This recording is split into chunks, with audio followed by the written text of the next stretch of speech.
think we're gonna go down in there, but maybe from the inside.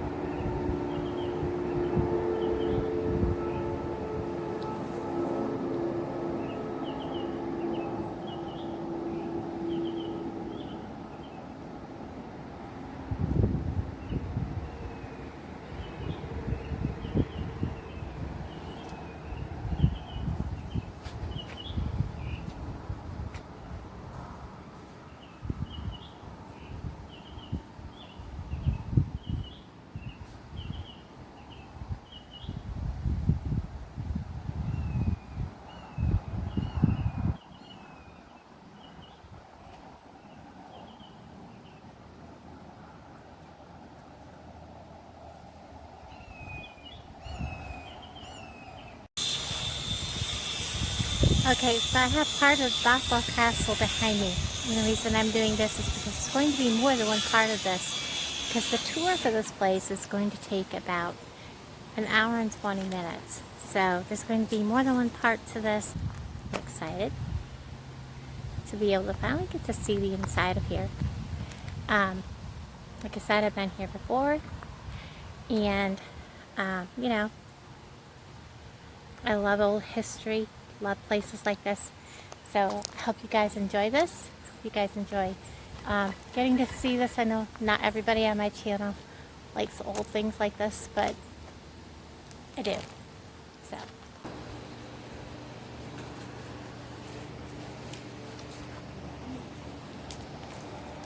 So there's a lot of things I could point out, but the trees are quite full. So the old highways down here, his old entrance driveway that he had is down here. So there's two pillars like this, so you can see kind of how he tried to come up. But see, that originally went all the way to where the Stony Ridge Trail is. So he would come up here on horse and buggy. So if you ever gone down the Stony Ridge Trail, it kind of gives you an idea how rough it was, because it was really rough. You might be able to see a roof. Can't see it right now. But there is a pump house, spring house, that's what we call it. That is where he got his water. And so electricity ran into that, so that's what pumped up the water to the house. So originally, he would drop the women off down there, and there are kind of steps like this are engraved into the side of the bluff. And that's how the women would walk up here. They didn't like the ride up on horse and buggy. Yeah, they did not want to do it. They'd rather walk it.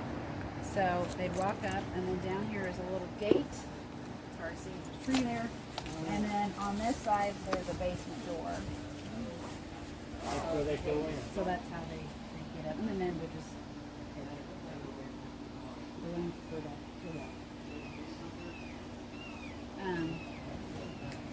Also, the building over here, it used to be a retirement home. Now I'm not sure what it is, but there are two buildings across the street that Mr. Bothwell put there. So once he moved out here, he became very close with the community. So he's the reason why there is a road east of Marshall, because he was part of that committee. And he also found out kids weren't getting any type of education. So he made his own school district. So the first building that's across from there is called the John H. Bothwell Schoolhouse. So that was all built in 1916. I think the school was in session until 1968. That's when they closed it. Those two buildings right over there, huh? They're across the street. You can't really see it because that building's... So when you leave... Those look more modern. Yeah, when you leave, when you go across that, just look off to that side. It's overgrown. The lady that owns it doesn't really take care of it. But there is a house behind the school, and that was the teacher's cottage. So he employed a teacher to live there year-round. I heard she got paid around $50 a month. I'm not sure. But whoever worked there was well taken care of. They had the amenities that he has up here. They had electricity, plumbing, heating, all of that. Same for the schoolhouse. So he really took care of the kids there as well. When he would travel, one of his first stops was to stop in there and hang out with the kids for a while and talk about his adventures and bring back souvenirs for the kids. And just hang out. He was a benevolent man. Yeah. Phase ends right here. second phase is the tower section. So that was between 1913 and 1915. So he had access to his workshop from the courtyard and the library, his bedroom and an office. So the third phase starts right there in that corner and goes to underneath the veranda here. So that was constructed between 1921, 1924, I believe. And then this section here is more of the entertainment area. So you've got your game room, sitting room, music room, and then this is a suite that's above. This was added probably to 1926, 1927. And then there's a bedroom back here, breezeway, and then the connection between fourth and first, or third, so that would be fourth phase. And that was finished by 1928. So it did take 31 years, but he did take breaks. So that was finished in 1898, and then he moved to St. Louis, and he founded that company, and he stayed there and came back here during the summers. And so he didn't start again until 1913 with that side. So This was phase 3. 2. That's 2. Yeah, this is 3 here, and then this is 4. Did he have the plans all at once? It just decided to, so it Yeah, wasn't he- like just a thought. Now, he had many architects, so he went through 3 of them, I believe, but yeah, he had already had this planned out. So once he put that there, he realized that would make a really nice courtyard. That's Highway 65. Side, and this used to be really shaded. It was beautiful, big, and leafy. Myself and Andrea, right now we have seedlings, so we've got them growing up away to a really nice blue room here. So right now we're letting the trumpet vine go up, and then we've got some connections here. Yeah. When I worked here in '96, this was just all green and lush. It was really pretty. So I don't know what happened since So then. the restoration of the place is just going on now. Yeah, it's 24/7. It never ends. Where's your funding from? Well, you know, the state, they give you so much money, but, yeah, the problem is, though, with the state parks, and I'm trying to like fashion, but they're constantly making new parks and not taking care of the current ones. So when we have, there's a lot of projects, when we take donations, the donations go directly to. So other things just go into the state parks. And they do whatever. The donations go straight to. What about the banks? One of the tours before, this is usually the first stop, because you would watch a little history, they had a tape, like they made a tape of the history of Sedalia and Mr. Bothwell, and you would watch that for 10 minutes, and then you would go on the tour. And this was the one that people used to stop at, but since then, we've trying to figure out what this room was used for. We've gone through a lot of documentation. And one of them was, they were talking about Lucy's bedroom, how the kids would always like to go knock on her doors and then run away. So the honorable kids. So this one, it kind of makes sense to us that she would use this as a bedroom once this was completed in 1928. So this would have been her bedroom. She would have had, no. There is some heating vents here, so of course it is more updated on this side. She would have had her own stove as well. There's another entrance here from the breezeway, and then this little porch here, also there's an entrance to the game room. So if she had any of these locked, people that are part of the Bothwell Lodge can still go in that way. So I'm going to mention a little bit about the will. So I told you about how Lucy and Ada got just this section, which is considered the east wing. The lodge went to 35 friends and family members.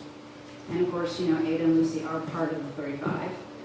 But it was used as kind of like a business and slash, you call it a timeshare. You could have it for 2 weeks, but then you had to wait and let someone else do the 2 weeks. That's how much, the longest you could stay, is 2 weeks. Also, if you did stay here, one bed was $1, and double was, I think, $1.50. So he had kind of like his own pot going. So that way, that money would be distributed throughout the whole lodge as extra money. So you always put money in the pot. It was the same thing with if Lucy or Ada had any friends with them, their friends would have to contribute to that pot. And if they're going to have a bed, they needed to contribute $1. So he had everything planned out. Conrad, his cousin, was the president of it. And I know annually they would choose different people if they wanted to, but I think Conrad really ran it, or Charles Yeater, which was his best friend. He was senator back in the 20s, I believe. So I don't know what happened after those men passed away, because there was a clause in the will stating that once it got under 5 members of the Bothwell Lodge Club, that he wanted the lodge to be donated to the state, and he wanted them to do whatever they wanted with it, but he wanted it for charitable educational purposes. So the state was aware of it, but did not want it because it was in not good condition. So all the money and plans that he had for the lodge had somehow just wasn't enough. You know, through the years you got inflation, who knows? It just, the money wasn't enough. So I know the 4 remaining members I don't think they were financially well off enough to keep up, and it is a big house. So it took a while for the state to even say they're going to take it. It took the whole 5 years. They had 5 years to take it. If not, then the people that were left, that were part of the Bothwell Lodge Club, they had to figure out what they were going to do with it. A Senator Ryan is the one that came up with the plan to go ahead and buy more land and make it into a park. So once he came up with that plan, the plan was quite extravagant. He was wanting a swimming pool, ballparks. I mean, he was going all out with the whole park thing. But it was enough to get their attention. So they went with it. So by then, I think 1974 is when they took it. I don't think they opened it up for tours until 1979 or 78, or no, yeah. So I know there was a lot of renovations going on back then. So how many years did it sit, just nobody here, and nobody taking care of it? Well, caretakers were here until, I think once they did take it over, the Ramers were left here, because they were the caretakers before that. Once they left, there was a superintendent that came in from the state parks. We had a lot of fishy things going on with the very first people that were the superintendents.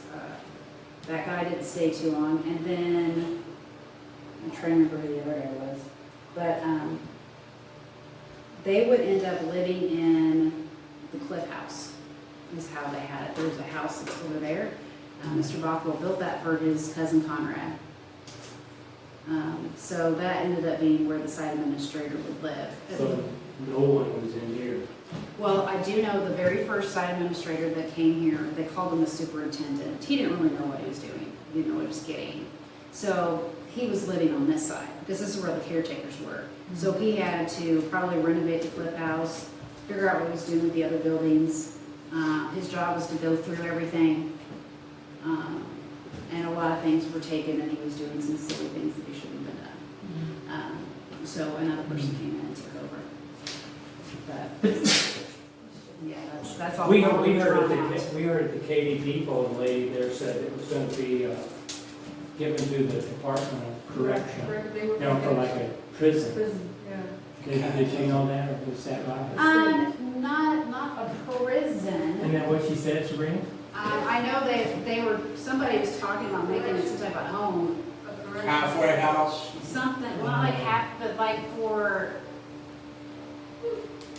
retirement. I remember there was a lot of things that people came up with trying to, they're going to do Mo's retirement home. Well, I don't think that would work, because this is on a hilltop, and if you're not well off physically, I don't think it's a good idea. It's probably best Missouri State Park got it. Yes, it is, because they came up with different ideas.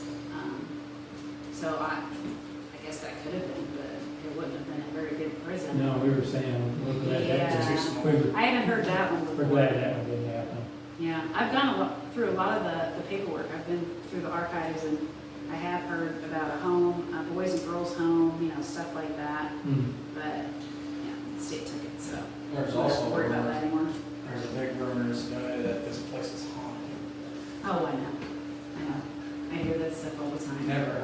seen evidence of it. Of course, our boss says the theater's haunted too, and I'm like, yeah. I've heard that too.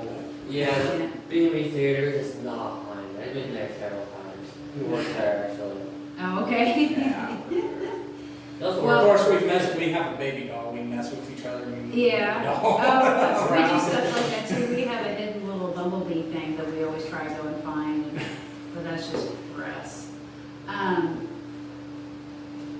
So, one of the things that is prevalent here in the house is residual energy, if you want to call it haunting. That does exist here, but nothing intelligent. So, what the reason for that is because of what the house is made of. So you got your limestone, Yeah. your quartz. I mean, all of it's a perfect combination to just kind of hold on to memories. So it's like imprints have left here. We've heard footsteps, we've heard people talking, but nobody talks back. So it's not Wow. aware of anything. You can't even hear the past. Huh? You can't even hear the past. Yeah, that's exactly what it is. And it's always interesting when we get it, we write it down, we log it, because it's just the coolest thing ever. Have you stayed all night in here? Not all night, no. I mean, I've stayed late before, That could be spooky. but it gets really dark out here. The house isn't spooky, outside is spooky. Now, I was Because gonna it's say, pitch outside, black it's- out there. There's no other lights. You know, in town, you're used to lights, it's lights. You can't see where you're going, so it's a little spooky. Ready to hear that?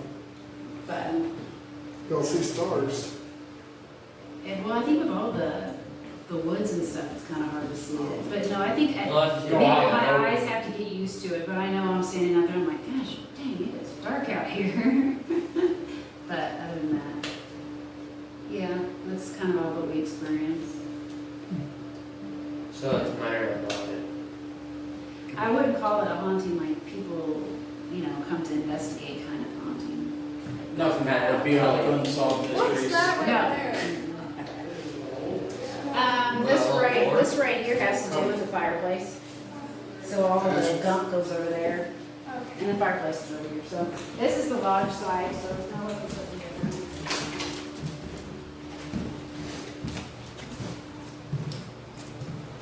Have you ever? I try to keep little kids out of my videos. I do my best. What did it say? The lights flickering? Is that a light stick? Yeah. We have that before, it's actually a resolution. Yeah. So this room was the room, sitting room, I think later on, when this catalog for clothes out here, this was one of the part of the area, sitting out in this room. Those are all original things. I do know that back here, there is a shower. All of the walls are made out of plaster, so not just that bathroom, but all the bathrooms. It looks like tile, it's not. So they precisely stamped it to make it look like tile. So you can see that back there, and then I guess not too many people got shower back then. That shower wasn't added to 4 days, so I think that was only for the caretakers and whoever else was working the lodge. That way they had a shower, so it's clean off the water here.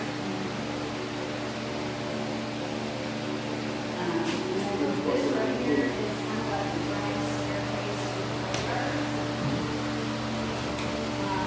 You'll see French doors here.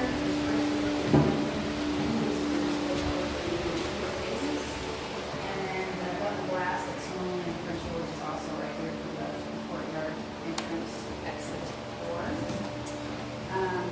The furniture here is original. That is something that Mr. Bothwell used. It's mission style furniture. It was popular back then and it's still popular now. The corner closet right there, that is actually a window from the second phase. So the stairway, you have to stay it this way, you can't go further. Sorry, you can't just wander off. You can't hear. Okay, okay. Yeah, they say, she said don't go in there. So right here, he would open that up because that's where the cater stairs come up. So that way he can get the cater in this direction. So that's the reason why he left those windows. So it's this room and then the blue room above.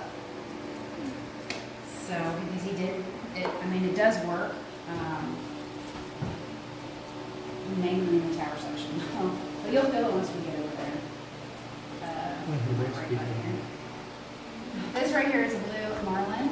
Mr. Bothwell was on one of his trips and he caught it.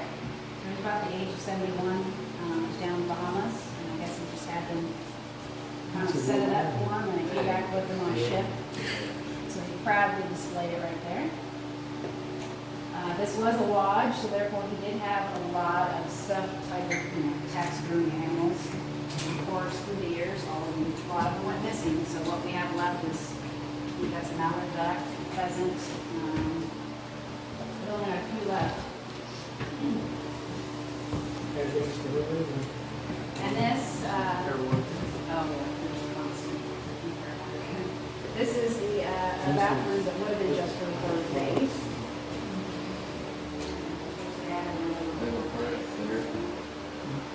And now, Wilson Street, Wilson Street. Same stuff.